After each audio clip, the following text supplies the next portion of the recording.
Welcome and thank you for joining us. I'm Hunter Gary. And I'm Sofiya Zybaylova. With the recent success of the men and women's basketball teams, athletic officials are now focusing on an upcoming project to improve Frost Arena. Jax News' Dylan Munson looks into proposed renovation and expansion of the facility. Thank you guys. So the spring break for students is going to continue through March 11th. Despite the snow that we have gotten outside, students are really busy packing their bags either to go home or on adventures. And now let's find out what the weather is like next week. Sofiya Zybaylova is here with the forecast. Sofiya? Thanks, guys. The next week of the weather looks like we are in for a mix of sun and even some rain. Jax News, Sofiya Zybaylova has asked students how they are cheering on the Jacks. The campus is pumped as the Jackrabbits made it to March Madness this year. I'm here at the Engineering Expo, which is not the only requirement for engineering students. It is also an opportunity to showcase what they have been working for a whole academic year. Now, Jax News, Sofiya Zybaylova has the latest news about the weather forecast for this week. Thanks, Shelby. Let's take a look at the forecast for the next upcoming days. This afternoon, we're expecting a 70% chance of snow. I hope you enjoyed my tour today about organizations that we have here on campus. If you wish to get more information about this, you can visit the website at sdstate.edu. I'm here with Editor-in-Chief for the Collegian today, Mackenzie Huber. Thank you for joining us today, Mackenzie. Sure thing. So, Mackenzie, what are we going to find in the Collegian this week?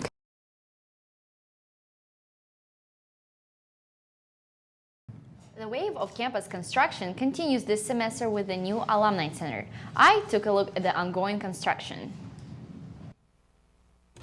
For many alumni, coming back to campus could be filled with a lot of excitement.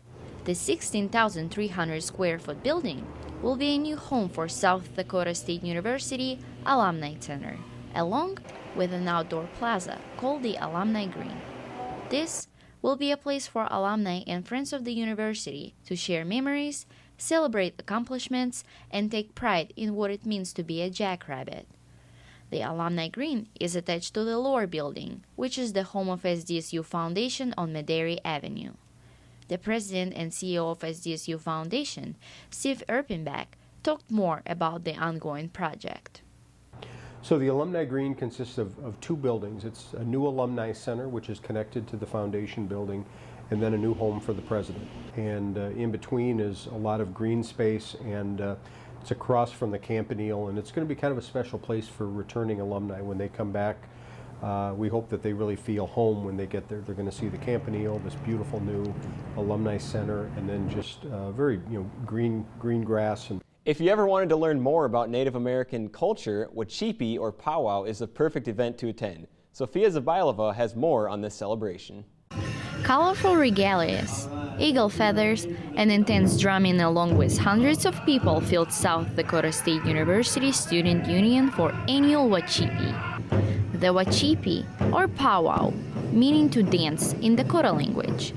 It is the annual celebration where people would gather to sing, dance, honor someone special, catch up, and form new friendships. This year is the 26th Wachipi that SDSU held, hosted by American Indian Student Center and American Indian Student Association. Morgan Catlett Osborne, advisor at the American Indian Student Center, says that powwow is a social gathering. So a Wachipi is it's a cultural event. It's also a social event. So we have lots of people who come from all over the state to dance, and it's kind of like a community gathering. So a lot of people are coming from the same places. It's an opportunity for people to kind of catch up. Besides that, the event included spiritual religious elements, along with a lot of dancing and drum performances. One of the northern traditional dancers, Jim Hyde, who came from Nebraska, says it was good to come and dance in this competitive Wachipi. I haven't danced for a lot of years, and I just started coming back to dance. So after my grandma died, I quit dancing for a while, a couple years, and now this is like my second powwow in 3 years.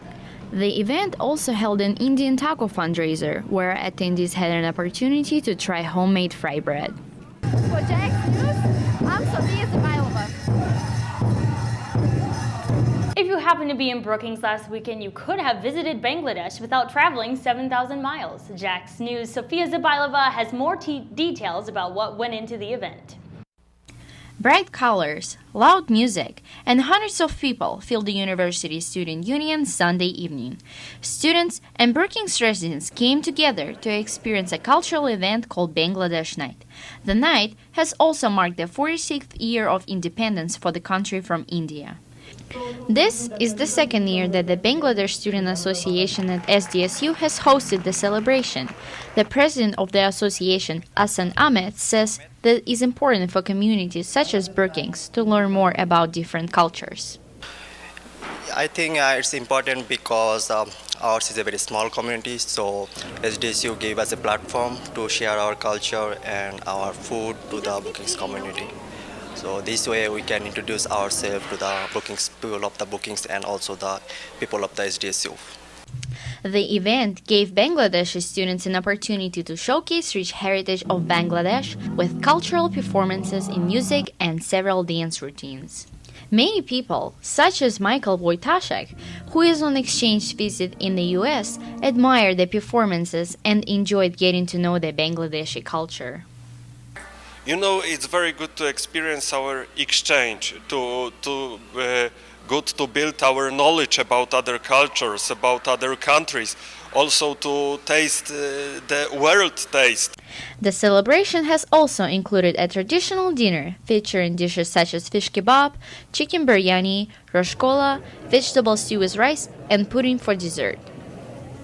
As we can see that events like this help us learn more about different cultures in our community. For Jax News, I'm Sofiya Zybaylova. If you ever wanted to travel to Africa, it would take you many hours by air before you would arrive. But this past weekend, Brookings residents did not have to travel far to experience authentic African culture. Sofiya Zybaylova reports. Wallstorf Ballroom became an African culture center Sunday evening. Students and Brookings residents came together to experience a unique event called African Night. The annual event that is organized by African Student Association is usually on campus during the African Awareness Week. President of the university, Barry Dunn, told the audience why it is important to have this event. And I'm so proud of the ASA and thank you for their leadership and engaging us in an effort to learn more about Africa and for them to have the courage to come, all of you, to come to South Dakota to study with us, to learn with us, and most importantly, to enrich our lives. The event gave African students an opportunity to showcase their culture by telling their own story. The cultural show featured a variety of performances, including live drum playing along with dancing. David Odeleye told why it is important for him to share his culture with others. So we're here as ambassadors of our country, ambassadors of our people, ambassadors of our culture, and so showcasing what we have, what we stand for, what we represent, you know, that's how it benefits the Brookings community. People from all over had interest in coming into the event. Student from Saudi Arabia, Abdulaziz Jambi, enjoyed learning about differences within the African culture. Africa in general is all the same, but when I came to the event, I saw the difference between the cultures, between the countries, between the dances and the songs that they have, especially when the part came for Tunisia. It was like totally different from the rest of them, because most of them kind of like English and stuff, but suddenly Arabic. That was cool too, and I liked the food as well. Another highlight of the night included a dinner featuring dishes such as West African beef stew, pancakes, jollof and curry rice, and along with many other traditional dishes from the African continent.